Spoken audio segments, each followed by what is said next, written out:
Hello and welcome to the Arsenal BiteSize Podcast. I'm your host Clayton at ClaytesAFC on Twitter, and I'm joined by my co-host at FPL Nima. How you doing, mate? You good? Yeah, good morning. Looking forward to the big game against Burnley tomorrow, man. I'm in a great mood about the Arsenal. The club's made me very happy in the last few weeks, so glad to be here with you, buddy. Same, yeah. Sun is shining in the UK. The Arsenal are flying. As accidental rap. We like that, but yeah, I'm in such a good mood at the minute as well. I think since we've come back post Dubai, like the vibes around the club are good. We've obviously thumped Palace, thumped West Ham, good away win at Forest. Beat Liverpool, obviously, huge win there, and then Style. So things are looking good. Have some key players coming back in the next month, hopefully. Champions League starts next week, sorry, for us. So yeah, things are good, and obviously we're no rest for the wicked. So we're straight from the recent highs, and we're traveling to Turf Moor. I'm very intrigued to see what your predicted lineup's going to be for this game, and then also your score predictions, because I feel like the general vibes around at the minute are like resounding wins, and I always get nervous when we get into headspaces where we're just kind of expecting comfortable wins. But We get too yeah, complacent in our mindset. Yeah, we forget to yeah, tactically analyze the matchup in front of us. exactly, yeah. But before we do the lineups, just shout out a few of the guys in the chat. We've got Bungle in. Good morning, goodly morning, bite sizers. Ah, we're stealing it from Arscast. Goodly Yeah, morning. we're stealing it. Yeah. Don't tell James; he might come for us. He's Yeah, I probably do not want to. I trademarked it. don't want to get rinsed for like Chris Sutton. You know that's how. Yeah, that was incredible. If you've not seen that, guys, go check his. He says it's an act, so it's comedy. Let's call it. It's not an attack; it's just comedy. But go check his comedy sketch Sketch. about Chris Sutton. Yeah, I think that's the best way to describe it. It's It's a fucking sketch. funny, man. It's Yeah, I hope you're good, incredible. Bungle, mate. If And you've not seen it, poorly drawn Arsenal, by the way, is animated and overlaid the voice on top and done a okay. drawing No, of I've not it. seen that. So yeah, Yeah, that's pretty funny as well. yeah. Got Uncle Mike in, recovering from his surgery. Morning, lads. Hope you're good, Uncle. We've got Pontus in. Hello, lads. Long time no speak, Pontus. Yeah, like I know you obviously listen back all the time, but I haven't had you live in the chat for a while. So yeah, good to have you in, mate. Hope you're good. And Pontus is flying in the bite size league. So Pontus is actually, yeah. Let me do a quick shout out on the bite size FPL league, because I definitely know Pontus is first, and I'm not going to say his score or rank because he Yeah, doesn't yeah, we actually can't. check that. And in typical fashion, I can't find the league. Yeah, Pontus is way out in first. We've got RJ in second, Haddy in third, and part of the reason why I wanted to shout out is because we've got a guy called Clayton Fernandez in fourth. So got Steve-O's in sixth and Uncle Mike in seventh. And sorry, I missed out Charlie Marshall in fifth. So yeah, nice one, guys. All doing well. Yeah, I wonder if it coincides with Arsenal doing well at the minute as well. But yeah, predicted lineups. So for the audio listeners, what we've got on screen was the graphic of the lineup against West Ham. Starting 11 was obviously David Raya was in goal. Back four was White, Saliba, Gabriel, and Kivior. Midfield three was Declan Rice, Martin Odegaard, and Kai Havertz, with a front three of Leandro Trossard, Gabriel Martinelli, and Bukayo Saka. Have we had any news on Tomiyasu, Zinchenko, or Jesus? I know Arteta's done/doing his presser this morning, Yeah, because I so saw Tommy some links pop up. Yasu, I think Tommy Yasu seems close. He's the one I Okay. think is closest. I've not seen anything about the others though. Do you think there's a situation where he just goes, I'm just going to completely keep the same team as last Sunday? Yeah, I don't see why not. Same, Because to be honest. yeah, like I'm looking at that 11 right now in front of us, and I guess you could argue if Zinchenko was fit, like you might put him in and don't invert White. But apart from that, I just think it's something like, if I'm being completely honest, and this will be arrogant, like I just think it's a mismatch for Burnley. And I just think no matter what team you put out, you can't control the outcome of football games, but no matter what team we put out, I'd be pretty confident in our ability to control all phases of the game. And part of me thinks he'll just go with the same team, keep Jesus in Cotton Wool for Porto away. prioritize Champions League, yeah, because he's a monster in the Champions League. Jesus said. Yeah, and yeah, part of me's thinking that rather than rush him in for this starting 11, like start with the same team and then really flex that squad. Have people like Tomiyasu, Zinchenko get minutes from the bench, Jesus minutes from the bench. Have them ready and like. Yeah, so thinking about it as a block then in that case, obviously we Yep. have, I think it's away, isn't it? The first game against Porto Yep. midweek. So I think And next we've got- Wednesday away from home, and then we play again the following weekend against Newcastle, right? Which will be sat next to at that I game. can't wait for that. Yeah. I'm so excited. 8 p.m. Is that Saturday first kickoff. game this season together? Together, I think, yeah. Oh no, it Together. was Lens, wasn't it? Oh, we did the Champions League game together. Yeah, that's true. Yeah, that was. I keep thinking of in your seats, but obviously that one we were guests of the Arsenal. It was so surreal that I still can't comprehend that Arsenal Football Club invited us to sit in that box and watch the game.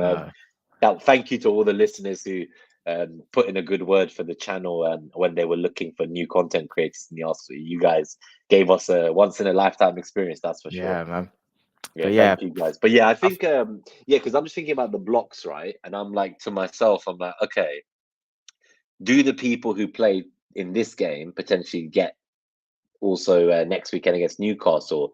Because it's kind of like weird. Like I get wrapping Jesus and Cotton Wool, but like if he doesn't get a start here and an early sub, like is he gonna get a start on Wednesday in the Champions League straight into the frying pan? Like away from home at Porto. So that's the only thing I'm thinking about the lineup for Burnley is there a need to almost bring in like the Zinchenko's or Jesus's of the world and just give them some minutes, even if it's like an early sub, like 55, 60-minute sub. I know we don't do those often, but some kind of early sub.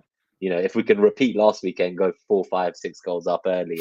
And Jesus, I'm interested in your score prediction for later if you're talking like that. But that's my only thinking. Like I would assume like this team is fine on paper, but just with the Champions League in mind, like I would be expecting to see Jesus and Zinchenko both in for Kivior and Trossard. Okay. That would be what I would be expecting, but obviously it's fitness dependent. I just think if they're fit to start, they have to start before the away leg. I can't see it. I think it will be the same 11 as West Ham last weekend. I think if they're available, the likes of Zinchenko, Tommy, Jesus will be in the matchday squad and get minutes off the bench. And I think he'll go Porto away with Havertz up top and the midfield with Jorginho in. That would be nice. I like that shout. Yeah, that's what I think he'll do. And then again, looking at a block, then you arrive at Newcastle at home and you've then suddenly got a match fit, deeper squad with versatility, right? And different options. So that's what I think he'll go with. So my personal predicted 11 is same 11 as West Ham for this one. Nice. Okay. So we have two different then. So I've gone for Zinchenko and Jesus. You've gone for the same 11. Now we'll be interested to see what comes out. Imagine we just see a wild Tomiyasu appear left back. Yeah, but this is the sort of thing, right? Like, I wouldn't be surprised if there is a little wild card appearance somewhere because the squad, as people return, is suddenly going to look a little bit thicker. we like thickness. I think on that note, actually, so with obviously like all the injuries as they're coming back, is it quite telling that Eddie still doesn't get a start up top? Like both Havertz and Trossard have played up there now ahead of him. Does that make him fourth choice forward? I think right now, probably, yeah. Because, you know, that's the one thing I was going to say is like, when does he play then? Because if anything, it's probably a game like this. But then, yeah, like surely it's like say Jesus still isn't ready. Do you put in an Eddie in case you need him to be fresh for Wednesday? Do you know what? Now that you've raised that, this is a game where I could see if you're looking at the block, what's the games out of Burnley away, Porto away, or Newcastle at home that you give Eddie minutes? It's Burnley away, right? It's Burnley, yeah. But I don't think he will though. I think it's fine, but I think that's quite telling in itself, right? That's why I asked. It was a point. Like the fact that even though this would be the game out of the next 3 block, and none of us think that no one is predicting him to get this start. So yeah, I think it's just more the way Trossard played, right? Like even if it's to rotate and keep him fresh, it feels quite counterintuitive with the rhythm he's in to then rest him. Like I feel like you just played through that. I think we forget that Trossard is like one of the only senior players in this team. Like him and Jorginho, and like, you know, they are pretty much like the eldest players. Yeah. I can't like, yes, there is, okay, like maybe you could say like the likes of Havertz, Odegaard, Jesus, Zinchenko, but they're still in their mid-20s. Like they're not that. Whereas Trossard's like, you know, 28, 29, coming to 30. Him and Jorginho are like the father figures of the squad.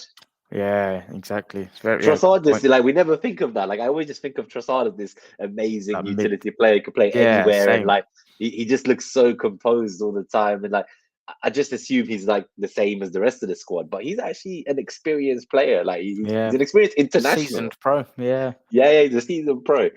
So fair enough. You do need some elders out there, and if we don't think Jorginho is going to be one of them, then maybe Trossard does keep that space. Okay, cool. Yeah. Let's should we Let's look at their rattle team through. then? Yeah, but so we'll do this. But guys, in the chat, if you got any questions, get them in because we'll see if we can cover one or two. Because reckon the Burnley lineup will be quick, and then we'll give our score Yeah. predictions and get out of here. Trying to keep these previews nice and snappy and kind of stick to the name of the podcast, which we've deviated from bite size. Yeah.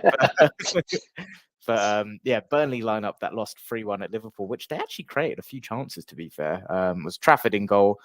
Assignon, O'Shea, Esteve, Delcroix, Ramsey, Burge, Brownhill, Odebear, and Amdouni and Fafana. And like, fuck me, man. Like that's a bad team. Like, we have to be beating that pretty comfortably. Obviously, Charlie Taylor is supposedly back.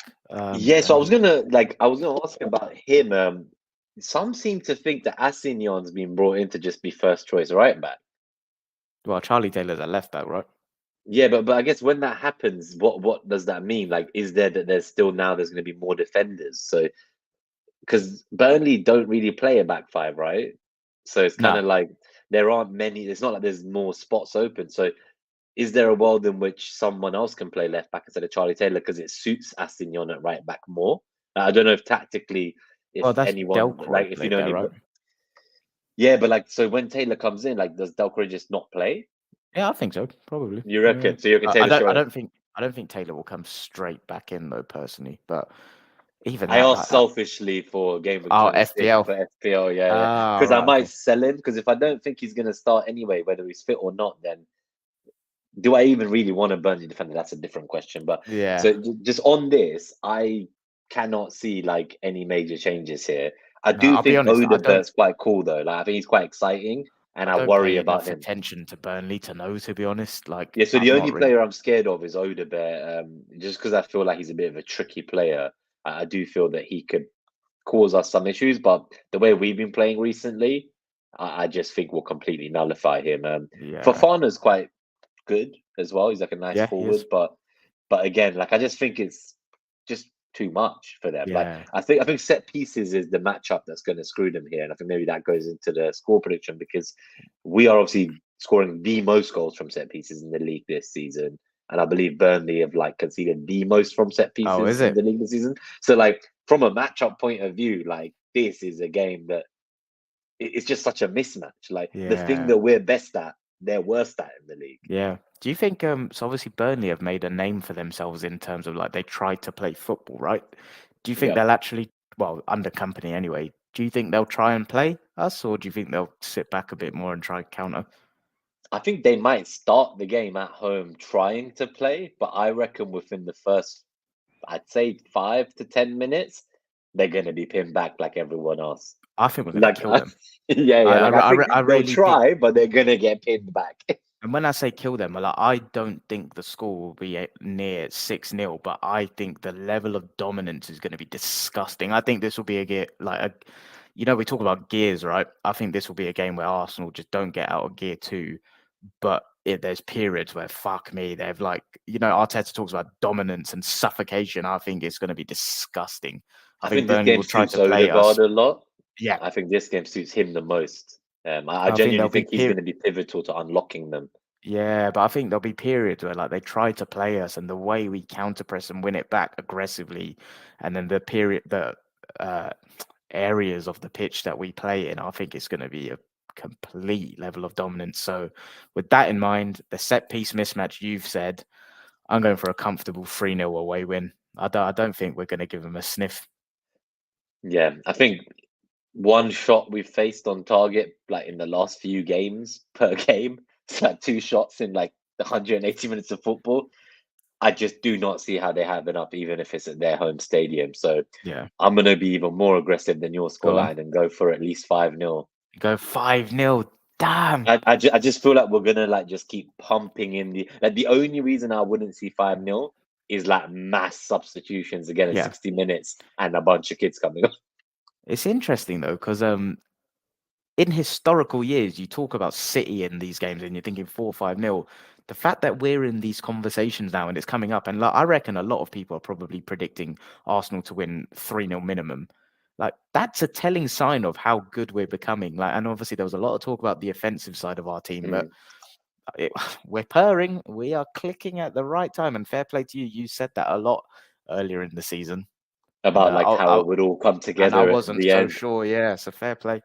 I know you're right. Like you don't want to deliberately wait till the end, of course, but I just feel like the pieces are falling into. They You also are. called it right. So from a summary point of view, to wrap it up, I remember you called it that like we just need to get to March, and we need to be in. Like we need to have done well in the first leg of the last 16, looking like we're on the way to the quarterfinal, and still within 5 points maximum of first. Yeah, I And remember you I were said like, that if all after those the things, yeah, if and that was people were after the panicking back 3 then. defeats. Yeah, and I was Yeah, so yeah. chill. Like yeah, even around You were like this is obviously painful that we've had the 3 defeats, but we're about to have a break. Like we just need to get to March. yeah, When we get there, and now we're the only team apart from Man City who've won every single game in 2024. No yeah. other I just team get, apart from like I Man said City. at the start, I just get a bit nervous when things are going this well, and we're this confident and this relaxed. Like, yeah, It's I too don't know. close, isn't it? Yeah, but yeah, we'll get out of here. Obviously, big game at Turf Moor, and then I'll be doing a solo review of this game, and then I'll actually do a solo preview for the Porto game as well. Feel like Nice. Champions League knockout. Yeah, I'm fucking hyped for that. Just 2 more minutes. How are you? Because obviously you won't be on before Porto game. How are you feeling for that? So I would have loved Fabio Vieira to be available as an option. Maybe by the second leg, there's talk of him being available by the first. I just think that him having played there in Portugal, like I just feel like he knows what it means to play against these clubs. And I would love to have him there just for that extra, like just tactics he might be able to share, right? Yeah, So like I would love to see him there. That's one of my thoughts. I hope we see him in one of the 2 legs. And I think people have forgotten that he was starting to look good, but he's been out for like nearly 3 months now. He's like a yeah. It's forgotten been a man. long time. So I hope to see him back. In terms of score lines, I actually like that it's away first Same. because I would rather know that whatever happens, the Bring it game back home. can't run away from us at home with our Yep. crowd. I believe we can bring it back. In an ideal world, I don't think it's going to be very easy for Porto. No, I think it's going to be really intense, a very physical team. And I think they're going to battle us and they're going to enjoy battling us. So, like, they're not going to there'll be a lot of shy space for us. I'm away. convinced in that. Yeah, so I think it's the kind of game where I would not be shocked if Martinelli gets like a hat trick in that kind of game. This is the Fuck kind of me. game where you Hope so. see because I feel Martinelli, we don't put him in the positions to get the goals Yeah. because there isn't space and there's a specific task he needs to do on the left wing. Whereas you see at West touching. Ham popping up on the right wing, central. Yeah, yeah. So I think if we're going to stay to this more fluid forward line and there's people coming back from injury, I just feel that's the way we win it. I think Martinelli's the winner for us here in this game. That's the Okay. one player I would keep an eye on. I just want to say one thing because obviously Bukayo Saka as well. I want to shout out him for I think he's the youngest player to hit 50 goals for Arsenal I'm or in sure the you said least that on the review. appearances. Yeah. Yeah, yeah. So in the least appearances, but the new one I want to bring up is that now he has got more goals and assists in the same number of career appearances I've as seen this. Cristiano Ronaldo by the Yeah. age of 22. So fair play to you, Bukayo. So fuck off, Rio Generational, Ferdinand. yeah. Generational Arsenal talent, double-digit goals and assists for 5 years running now. 3 years double digits goals, and he's only 22. He's Yeah. now also outscored, I Joke, believe, man. Aaron Ramsey for And goals for Arsenal. I personally, the whole world class conversation, I don't see a world in which he is not world class. He is one of the best in the world in his position. That's not the definition of world class. I don't know what the fuck is. Yeah, right. Like it's wild. And then next time, maybe I'll talk to you about Mbappe. But Yeah, well, let's do that on the that's for a next whole one. But different pod. Yeah, that's for a whole before, different pod. just before we get out of here, just shout out a few of the final comments. Uncle Mike said Arteta said Fabio Vieira could be fit for Porto. Bungle saying at least it ain't Stoke away in it. So yeah, very true. Even though in this day and age we'd fucking batter those pikeys.